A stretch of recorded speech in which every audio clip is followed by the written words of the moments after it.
let's first just go over the fact that addictions are not isolated to alcohol. They're not isolated to drugs. They're not isolated to any one particular thing. And we can become addicted to any numbing mechanism. And we don't need to be upset with this. We don't need to demonize this aspect, because what this is it's a protective mechanism to escape from trauma.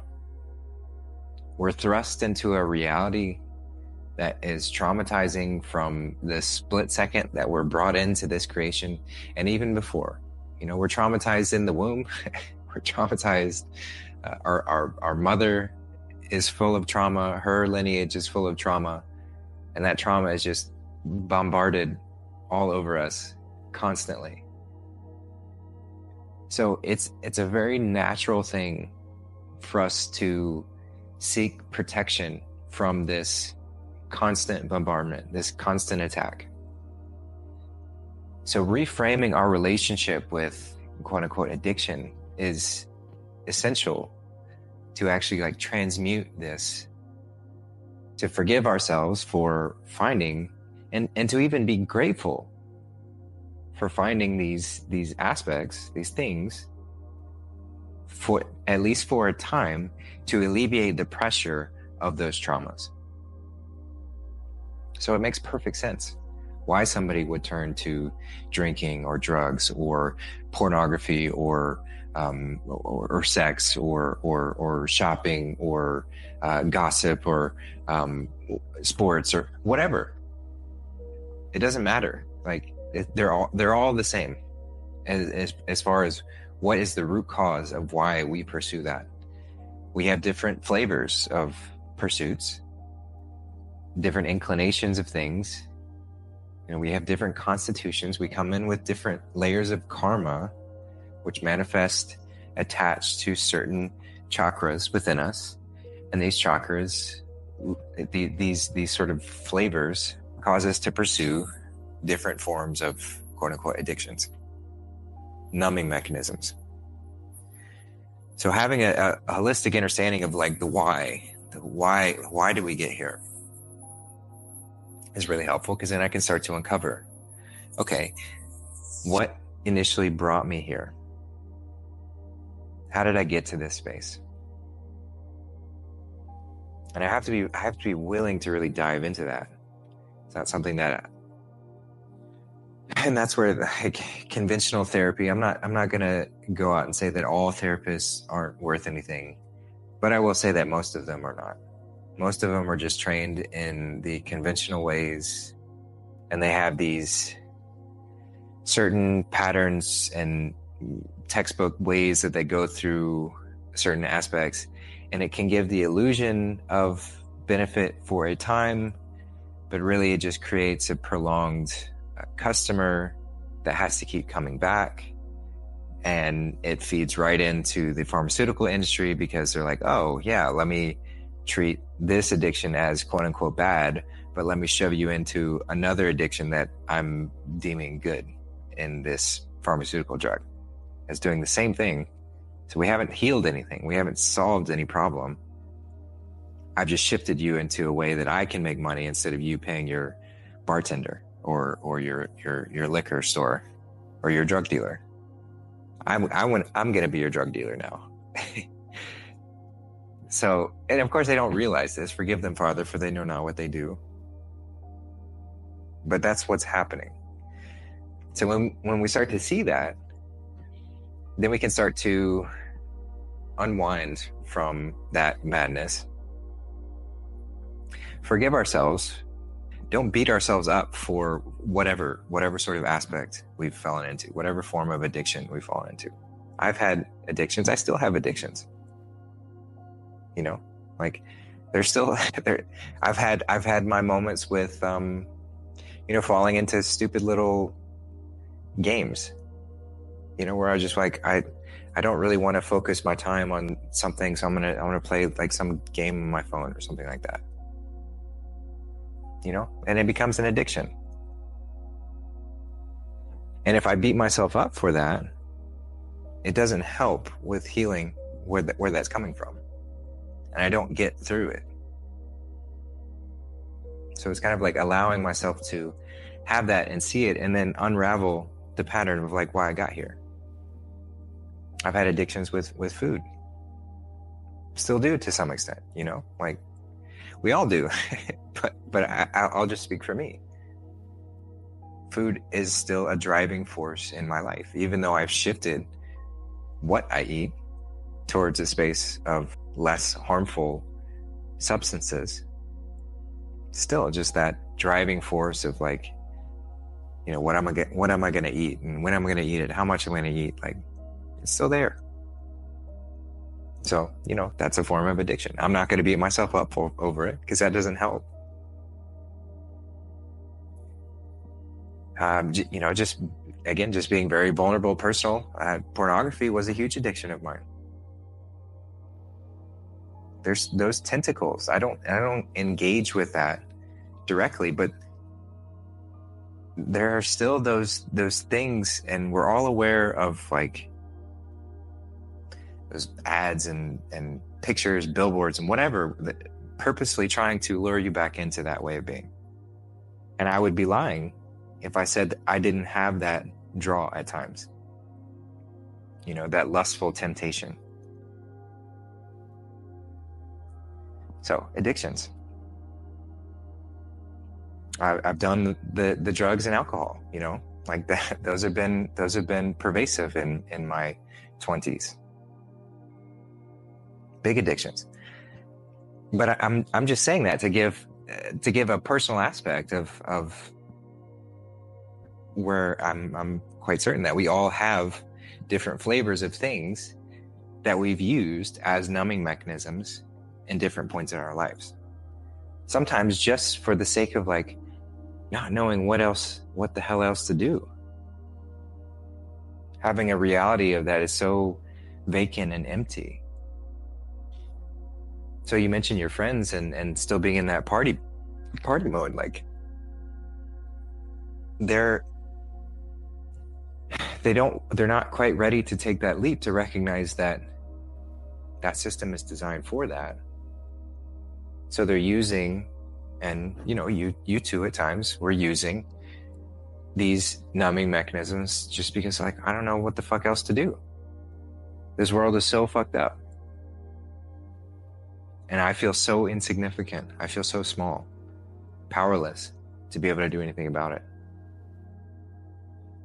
Now, of course, that's not true.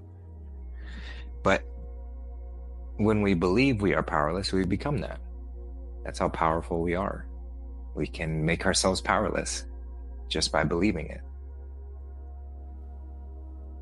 So it does help to kind of paint the picture in that sense, and then give ourselves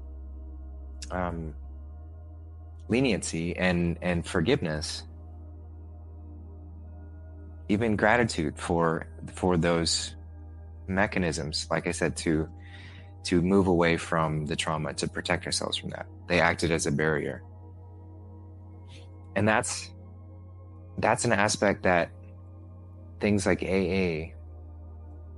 So yeah, we'll just move into the duality of the good things that those organizations can provide and the pitfalls, you know, where they act as traps.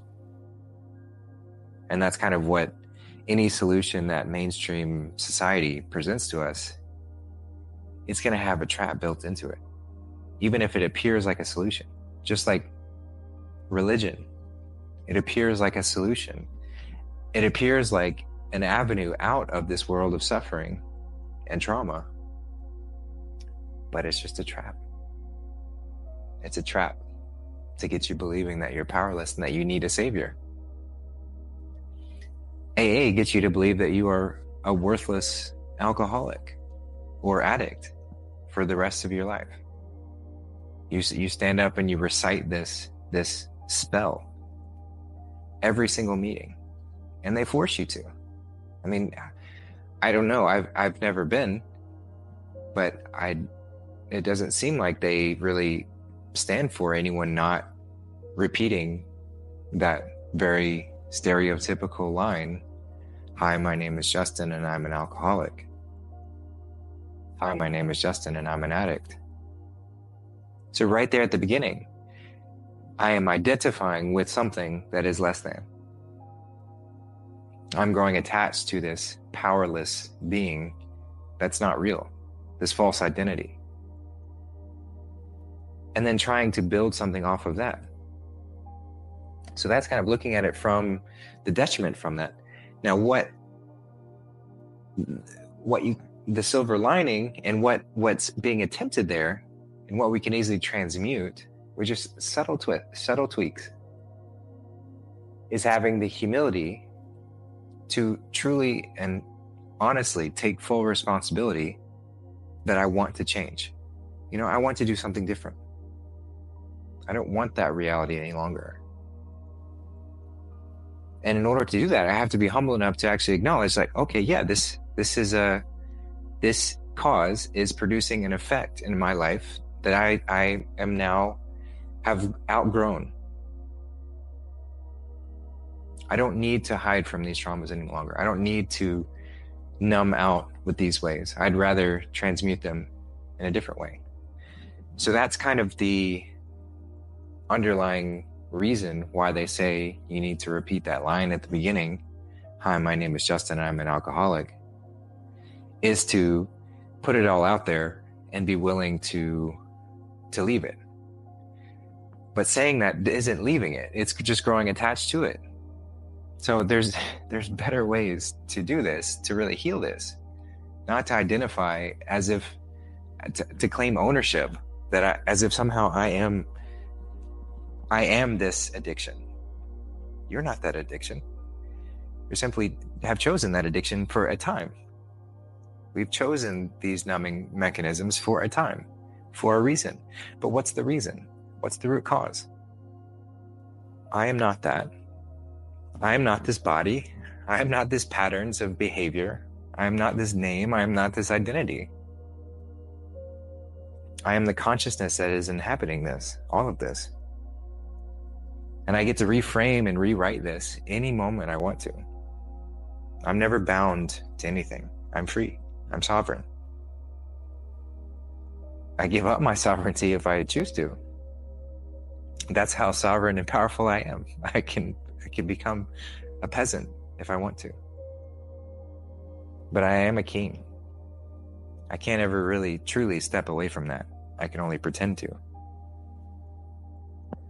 So having that sort of view of those meetings, you do recognize why the success rate is not that high. It does provide a beautiful avenue for people to learn to be vulnerable, to open up, to reclaim their power for a moment. But then each time it's like cut back down and reinforce of this victim mentality, this false identity that I have to stay with and own. So my name is Justin, and really I'm not my name, and I'm certainly not an alcoholic. I chose to drink for the time because this world was fucked up. But hey, I don't want to drink any longer because I don't really like the effects it has. So let's reframe. Let's try something different. And let's talk about that. I always thought it was so unfortunate that the only spaces that people got to come and speak in that open, beautiful way, because that type of connection is phenomenal. But why does it have to be so bound to this addict identity? Why can't we have groups all around? Men's groups, women's groups, just groups in general of people coming together and sharing their stories, sharing their traumas. Not in a sense of identifying with the trauma, but just like, hey, yeah, this was fucked up, but I want to move through this. Here, let me offer some ways that I move through mine. Or here, let me help you see let me help you. Having that cohesive dynamic back and forth. I mean, that's what this space is. That's why I love this. I mean, this ignites me every single time to have an opportunity to connect with you all in these kind of ways, to share openly, honestly, vulnerably, and to learn from each other. This is not just me. This is all of us. And all we're doing is just adding our energy to it. Even just being here as a listener, pouring that energy into the space and saying, I want to experience that elevation, and I want to help to elevate others. So let's reframe the whole AA idea. And unfortunately, people are so attached, like within that framework, it's very difficult to even approach this with someone who has done that, because it has provided a temporary alleviation. You know, someone who has turned to the addiction, turned to the substance or whatever sort of numbing mechanism, and then found a way out of it through this connection. So you do that, you numb out because you're in a disconnected state. We're traumatized and we're disconnected from ourselves, each other, from God. That's the root cause of all this, all the problems that we face. And then here's a space where it has a semi-pure form of connection, you know, but I'm not really getting connected to myself fully because I'm connecting to a false identity that I'm creating, that is the addict, the alcoholic. So it's only it's partially there, but even that partially there feels so much better than what I felt before. It's like a temporary solution. It feels really good. So it's hard to broach the subject with people who have felt that uplifting from what was before, not knowing that there's something that's so much better. You know, makes it difficult to approach that. I mean, this is really quite the same as people who really identify with the carnivore diet as bringing them health and regeneration, just a sense of energy, vitality. And for someone like me to say, well, yeah, I mean, yes, you will experience a temporary sense of that, and it might last you for some time. And comparatively to the state of poor health that you were in before, of eating all sorts of processed garbage and stuff that your body really can't digest, moving to a simpler form and having this sort of false life force harvesting brought into play, you are going to feel better for a time. But it's only going to be temporary. But if I bring that and they're still attached to that, then the fight comes out.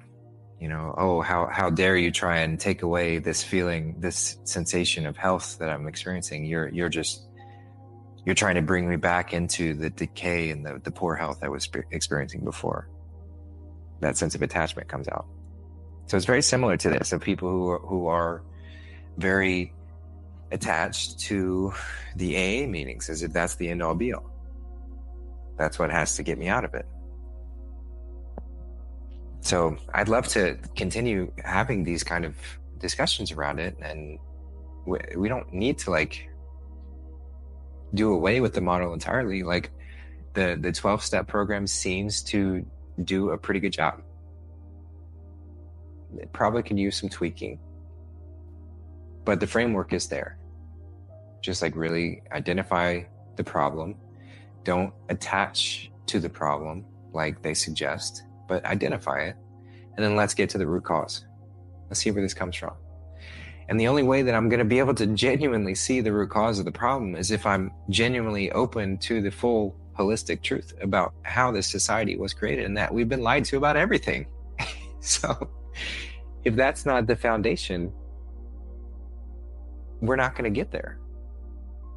You know, if someone is still in denial that we were lied to and that, you know, hospitals were designed to traumatize us from the moment we come into this world, and that all these injections were designed to destroy us at a on an internal level.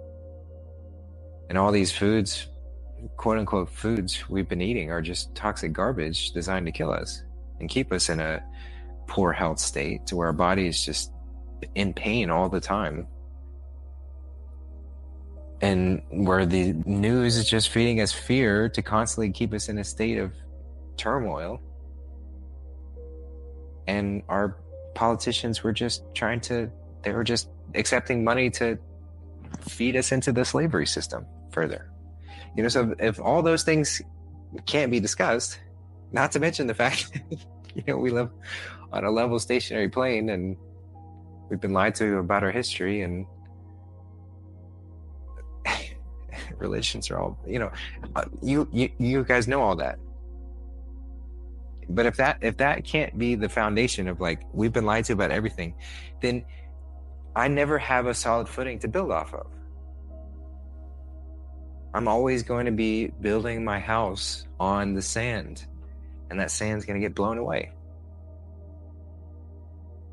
if I don't come back to that truth. No matter how little truth I know, I have to wipe away all the bullshit and go back with what I know. And that's where I start, even if it's tiny, but it's solid.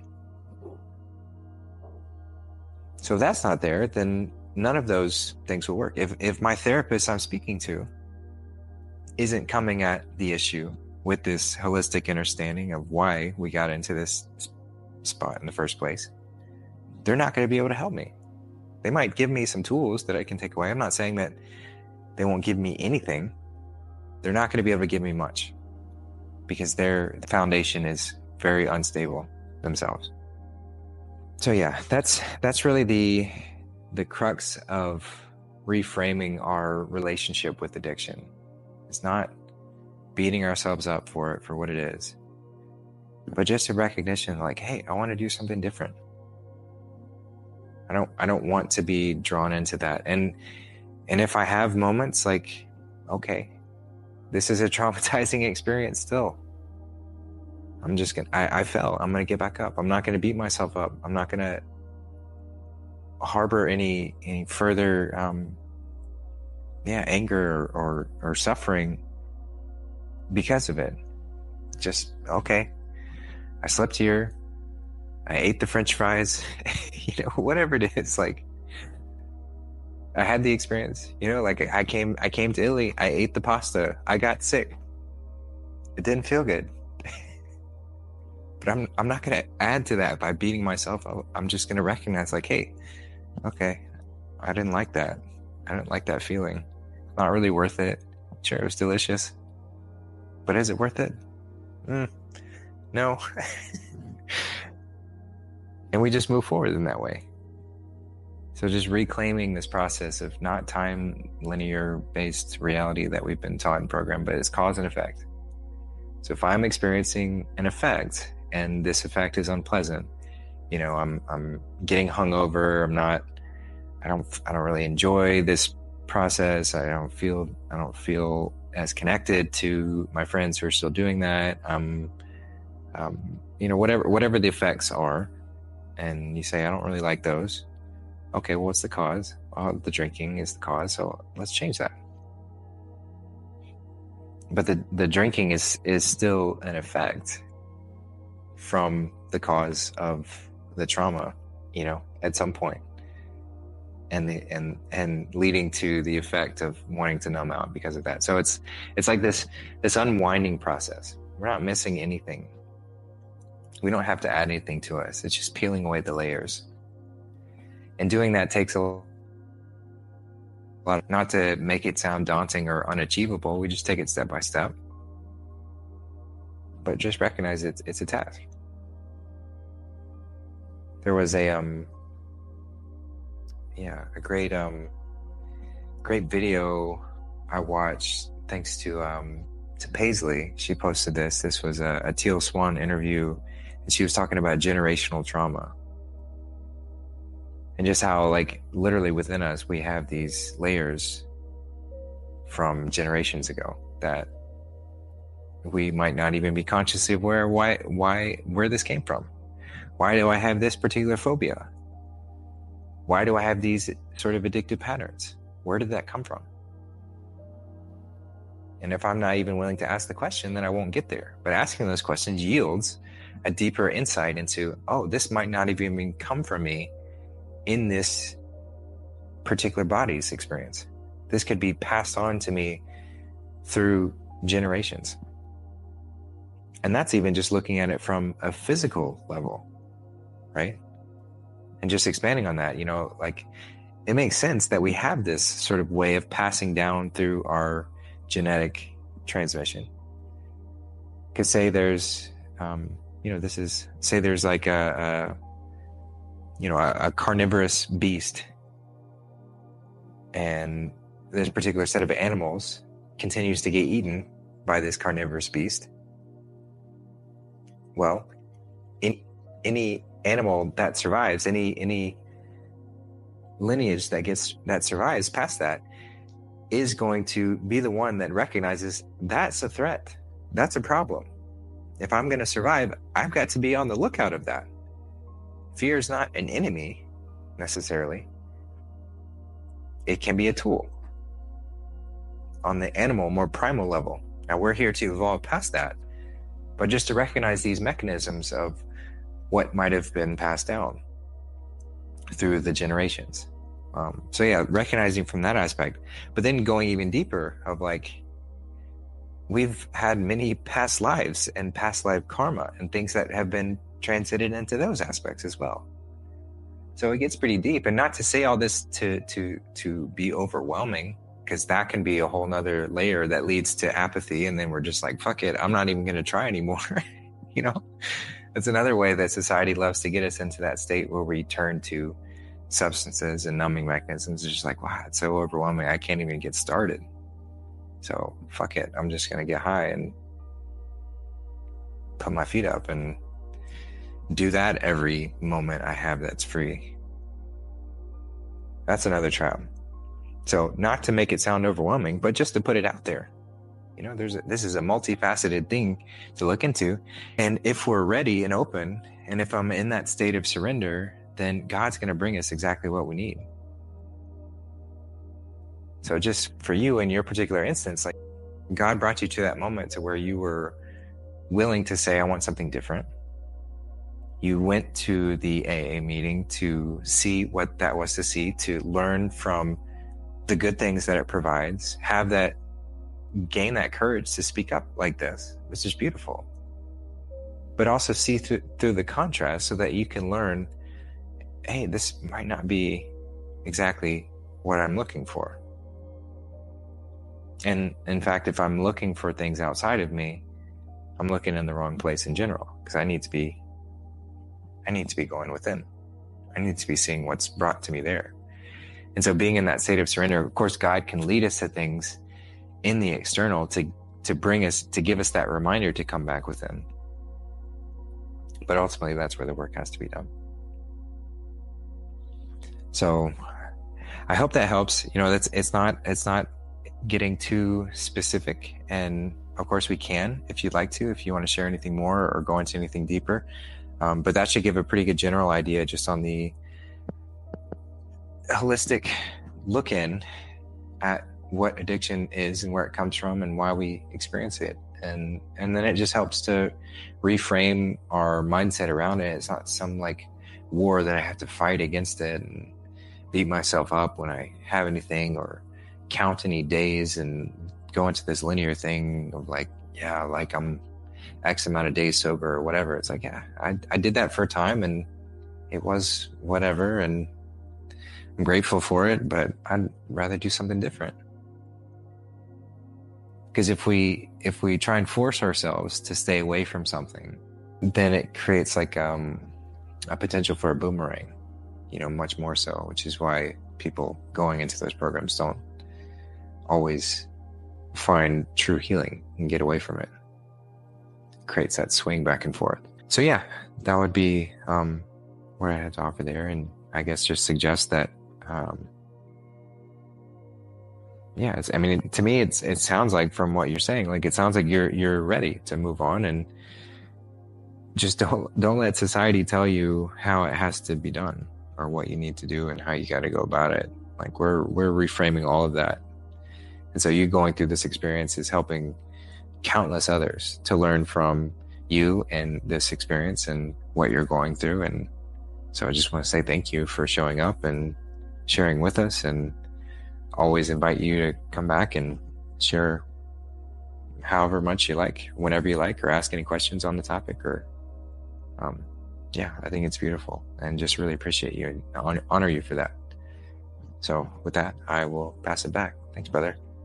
Yeah, thanks, Justin. I really appreciate that. I mean, just last thing, like there's no way I could have brought this question up in one of those classes. So I really appreciate you answering that, and obviously going to start utilizing this space a lot more, you know, to kind of see the other ways of like healing and going through that. And, you know, I can agree with, you know, I agree with everything you've said on there. And, you know, I kind of felt that intuitively, and just great to see that or hear that from you and kind of be reaffirmed. So appreciate that. Yeah, you're so welcome. And yeah, it's such a great topic, and I know, yeah, I would just open it up and see if anyone else has anything they want to share on the topic, or anyone else wants to share any experience they've had.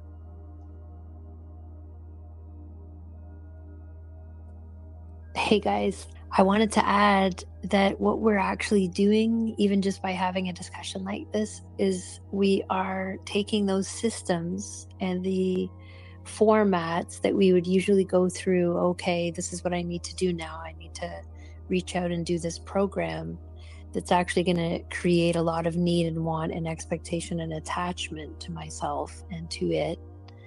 When we're talking like this, it really opens us to the fact that the most powerful way for us to navigate through any of these things that we're overcoming is in a sovereign way, meaning we really are not attached to any of it, and we can practice just throwing it out there. So like, you know, we kind of call it the shake, shock, and awe, meaning like we just will say anything, no matter how shocking it is, no matter how much it kind of disrupts the room or the, you know, the etiquette. So just saying like, if, you know, I know that everybody in this group has been so beautifully open about their traumas, and about things that have happened to them.